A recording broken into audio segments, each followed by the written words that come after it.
일반적으로 사람들은 위대한 사람 혹은 영웅에 대한 이야기를 좋아합니다. 그래서 우리가 듣는 대부분의 이야기는 아주 훌륭한 사람들이 있는데 그 훌륭한 사람들은 막 이렇게 살았기 때문에 결국 훌륭하게 되었다는 식의 이야기를 종종 듣습니다. 그런데 성경은 하나님의 은혜에 대해서 이야기를 합니다. 사람은 아무리 위대해 보여도 결국은 거기서 거기인 죄인이다. 문제와 약점을 가진 인간일 뿐인데 하나님의 은혜 때문에 위대하게도 되고 훌륭하게도 된다. 그런 이야기를 합니다. 자, 이와 같이 세상은 인간의 선함과 인간의 위대함을 이야기합니다마는 성경은 인간의 약함과 하나님의 위대하심을 이야기하려고 합니다. 여러분, 이 두 가지 관점 가운데에서 성도는 성경이 가르치는 이런 인간관을 가져야 됩니다. 사람을 우리가 어떤 존재로 보느냐에 따라서 세상을 사는 것도 달라지고 바른 신앙을 가지는 것도 가능해지기 때문입니다. 위대한 사람, 영웅 이야기, 이게 매력적입니다만은 그러나 인간의 약함과 하나님의 위대하심을 가르쳐주는 성경적인 관점을 가지고 우리가 세상과 또 우리의 삶을 바라볼 수 있어야 바른 신앙, 또 세상을 온전하게 그렇게 살아갈 수 있게 될 것입니다. 자, 오늘 본문에는 야곱의 족보다, 이전에 보니까 야곱의 족보라고 하는 설명이 붙어 있습니다만은 내용적으로는 요셉의 이야기입니다. 언약의 자손인 야곱 집안이 어떻게 해서 애굽까지 내려가게 되었는가 하는 것을 알려주는 긴 이야기가 지금부터 이제 시작되는 것이기 때문에 이게 야곱의 족보 이런 이름이 붙었습니다만은 이 이야기의 중심에 요셉이 있기 때문에 사실은 요셉의 이야기 그렇게 우리가 알고 있는 겁니다. 자, 이 요셉이라는 사람은 신구약 성경을 통틀어서 가장 인기 있고 또 사람들이 가장 닮고 싶어하는 그런 모델입니다. 오죽하면 동서양을 여러분 막론하고 요셉이란 이름이 아이들에게 얼마나 많이 붙어 있겠습니까? 아이들 이름 지을 때 요셉, 조셉 이런 이름을 굉장히 많이 붙이는 것이 이제 이 요셉의 인생이 아주 매력적이기 때문입니다.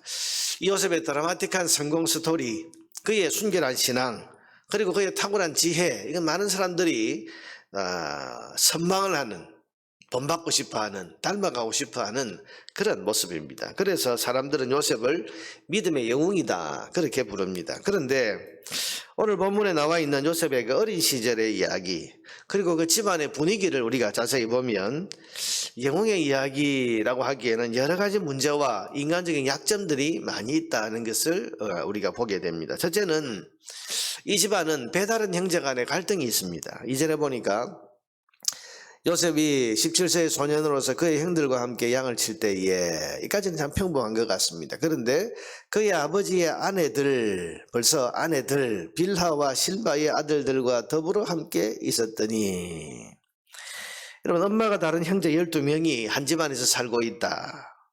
이것부터가 벌써 이 집안의 분위기와 미래를 여러분 이야기해주고 있지 않습니까? 하나님은 한 남자와 한 여자로 이루어진 가정을 말씀하셨는데 인간의 욕망은 하나님의 말씀을 따르지 않습니다. 여러분, 불행은 항상 하나님의 말씀을 넘어가 버리는 데서부터 출발을 하게 됩니다. 그러니 이 가정은 사실은 문제를 많이 안고 있는, 벌써 불행의 씨앗을 안고 있는 그런 가정이다. 그런 것을 우리가 볼 수 있습니다. 둘째는 철없는 요셉의 행동입니다. 이전에 보니까 그가 그들의 잘못을 아버지에게 말하더라. 고자질. 형들이 뭐 잘못한 게 있으면 그걸 아버지에게 쪼르르 달려가서 고자질하는 이런 요셉의 철없는 행동, 이것은 결국은 형제 갈등의 원인이 되고 장차 요셉을 큰 고통 속으로 몰아넣는 그런 이유가 되죠. 요셉은 어릴 때 이렇게 철없는 아이였습니다. 셋째는 아버지 야곱의 편애입니다. 3절에 보니까 요셉은 노년에 얻은 아들이므로 이스라엘의 여러 아들들보다 그를 더 사랑함으로 그를 위하여 채색옷을 지었더라. 여러분, 자녀를 키워본 부모들 입장에서 이건 벌써 이 가정에 문제가 있구나. 편애. 지금 많은 그 자녀 교육에 대한 프로그램들이 나와 있습니다만은 가장 이 자녀가 많은 그런 가정에 있어서 가장 문제가 되는 것이 편애지요. 어떤 아이는 사랑하고 어떤 아이는 좀 홀대하고, 이게 그 가정에 큰 문제가 되는 겁니다. 여러분, 사람이 자기 마음이 더 가는 아이들이 사실 있죠. 사랑스럽고 더 마음이 가는 그런 것이 있을 수 있겠습니다만은, 그러나 공평하지 않은 행동, 또 한쪽으로 편중된 사랑은 결국은 그 가정 안에 큰 불행과 갈등을 낳는다는 사실을 우리는 알아야 됩니다.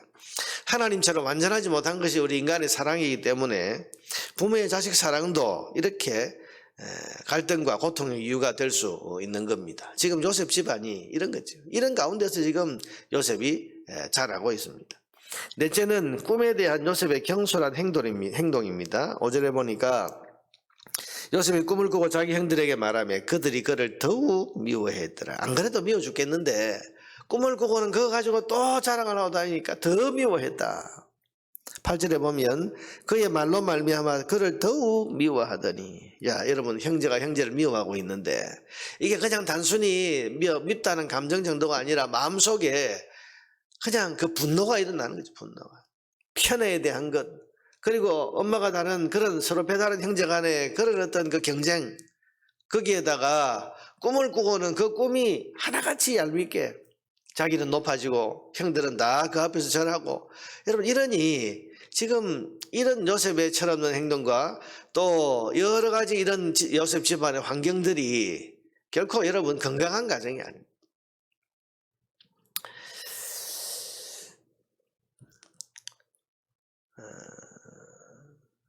이런 요셉과 야곱의 가정, 여러분 하나님이 그냥 내버려 두신다면 어떻게 됐겠습니까? 분열하고 갈등하고, 실제로 여러분 이 가정이 분열합니다. 갈등합니다. 형제가 형제를 시기하고 질투하고 싸우고 팔아먹고, 여러분 결국 이 가정 그대로 두면 이 37장에 지금 보여주고 있는 이 배경 설명만 가지고 보면 이 가정은 깨진 가정이에요. 여기서 무슨 행복이 있고 무슨 꿈이 있고 무슨 미래가 있겠습니까? 그런데 이 집안이 이스라엘 민족을 이루는 12지파의 근원이 되는 복을 누립니다. 철없고 약점 많은 이 요셉이 애굽의 총리가 되고 온 집안의 생명을 기근으로부터 지켜내는 진짜 영웅이 되는 겁니다. 뿐만 아니라 이 요셉의 생애는 장차 오실 메시아의 삶을 미리 보여주는 예표적인 그런 생애가 되기도 합니다. 이유가 뭔가? 이런 집안이, 이런 지금 불행의 씨앗을 낳고 이런 문제가 많은 이 집안이 또 여기서 자라는 요셉이 어떻게 그렇게 되었는가? 우리가 이 37장부터 50장까지 쭉 나와 있는 이 요셉의 스토리를 쭉 읽어보면 결국은 그 이유가 뭡니까? 이들에게 임한 하나님의 은혜 때문입니다. 요셉을 봐서는 소망이 없습니다. 야곱 집안 그 형제들을 봐서는 이건 분열과 갈등과 다툼과 시기, 망하는 집안이에요. 그런데 하나님의 은혜 때문에, 지금 하나님의 은혜 때문에 적절한 때에 개입하시는 하나님의 은혜의 손길. 이제 우리가 계속 요셉의 스토리를 보겠습니다만은, 그냥 하나님이 내버려 두신다면 그냥 뭐 너희 가정이 너희 생이니 너희가 마음대로 살아라. 우리가 지금 창세기 1장부터 쭉 그 수요일마다 보고 있습니다만은, 내 인생의 주인은 나다. 이 세상은 하나님이 왕이 아니라 내가 왕이다. 여러분, 그래서 내가 내 인생 마음대로 하겠다. 거기에 대해서 하나님께서 그래 너희 마음대로 한번 살아봐라 하고 이 요셉 가정을 그냥 내버려 두셨다면 망하는 가정, 소망이 없는 가정이었을 겁니다. 그런데 이스라엘 12지파의 근원이 되는 그런 복이 있고 애굽의 총리가 되고, 그리고 많은 형제들의 생명, 많은 사람의 생명을 살리는 영웅이 되고, 이유가 뭔가? 하나님의 은혜 때문입니다. 하나님의 섭리의 손이 아니었다면 어떻게 이런 문제 많은 집안이 민족을 이루는 근원이 될 수 있겠습니까? 악을 선으로 바꾸시는 하나님의 은혜로운 개입이 아니었다면 어떻게 이 철없고 약점 많은 요셉이 애굽의 총리가 되고 사람들의 생명을 살리는 영웅이 될 수 있었겠습니까? 그러므로 우리는 이 요셉 이야기에서 영웅의 이야기를 읽는 것이 아니라 하나님의 은혜의 이야기를 읽어내야 되는 거죠. 하나님이 이런 은혜를 베푸시는구나. 자, 여러분, 오늘 우리의 삶도 마찬가지입니다. 오늘 우리의 이야기도 우리의 이야기를 읽으면 안 되고 은혜의 이야기로 우리의 생애를 읽어가야 됩니다. 내가 그동안 너무 훌륭하고 내가 그동안 똑똑했고 내가 그대로 그래도 남달랐기 때문에 오늘 내가 여기 있다, 이게 아닙니다. 나의 이야기로 읽는 것이 아니라 하나님의 은혜의 이야기로. 나는 부족하고, 나는 연약했고, 나는 실수했고, 나는 잘못하고, 나는 어리석었는데 하나님이 은혜를 베풀어 주셨어. 오늘은 내가 여기 있다. 은혜로운 섭리의 손으로 하나님 여기까지 나를 인도해 주셨다. 은혜의 이야기로 내 지나온 삶의 그 이야기를 읽어낼 수 있어야 되는 거죠. 이게 성경적인 관점이고 하나님께서 우리에게 가지기를 원하시는 그런 우리의 인생관이라고 말할 수 있습니다. 여러분, 우리는 은혜 인생을 살고 있습니다. 주님 없으면 안 되고 주님의 은혜 없이는 낭패와 고통을 당할 수밖에 없습니다. 우리가 지나온 것이 다 하나님의 은혜다 그런 고백을 종종 합니다마는 사실 여러분 깊이 지나온 내 삶의 과정들을 하나하나 되짚어 보면서 생각해 보면 그때 내가 정말 판단을 잘했지, 내가 그때 정말 내가 생각을 잘했지 이렇게 싶은 순간들이 있습니다만은 그러나 돌이켜 놓고 보면 그건 내가 판단을 잘한 게 아니고 내가 생각을 정말 잘했던 것이 아니고 하나님 날 봐주신 거고 하나님 내게 은혜를 베풀어 주신 거죠. 적재적소에서 적절하게. 이걸 깨달을 때 우리가 하나님을 섬기는 온전한 믿음의 삶을 살아갈 수가 있게 되는 것입니다.